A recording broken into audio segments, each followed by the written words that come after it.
What's the most concerning games or area of it for you, Ray? I mean, it's got to be that December, January stretch where you're playing 4 playoff teams from the 2024 field in your final 6 games. And, that Detroit game is on the road. One of those Baltimore games is on the road. So it shapes up very similar to last season. I think that's a tough final stretch. So last year they were 10-3 before they got to that stretch. They still squeezed in. I think they're probably going to have to be in a similar spot this coming season if they want to make the playoffs here again. Yeah. Why do you think the NFL does that, Ray? Is that just you want to create parity down the stretch, divisions? Is it the idea the Steelers have maybe slipped and they're looking up at more teams? What goes into that? No, I mean, I think they always want to schedule division games at the end of the season. They've admitted that, so that definitely is trying to get good matchups at the end of the season. But the fact that you get Philadelphia and Kansas City at the end last year, and you get Buffalo and Detroit at the end this year, I tend to think that's a little bit more random.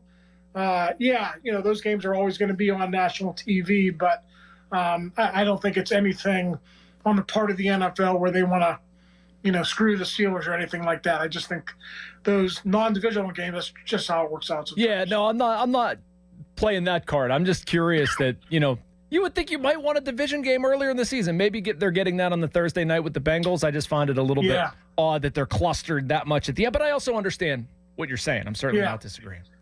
I mean, they used to do that. I mean, you used to get heavy division games in September, October. They just don't do that anymore.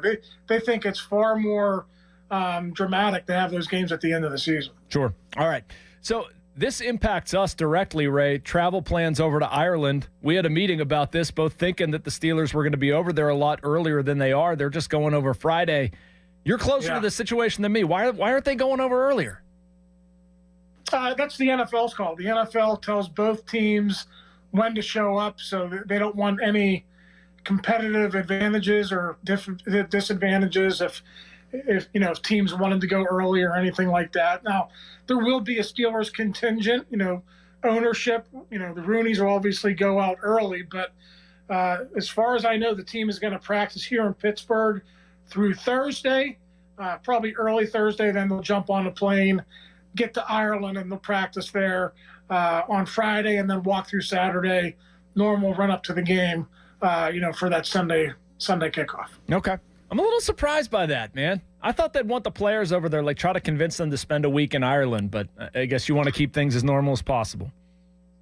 Yeah, I mean, listen, they do have a game, the Sunday before that, so asking those guys to do all their treatment over there, I do understand why the NFL wants to keep that routine for them. Now, it is interesting. Last time, 2013, when the Steelers went over there, a lot of players complained they were jet lagged and they didn't feel real good, and kind of took them a half to get into that game against the Vikings in 2013.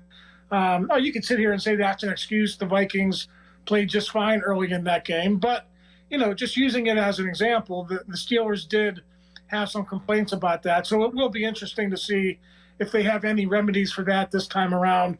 Do they change their schedule up once they get there?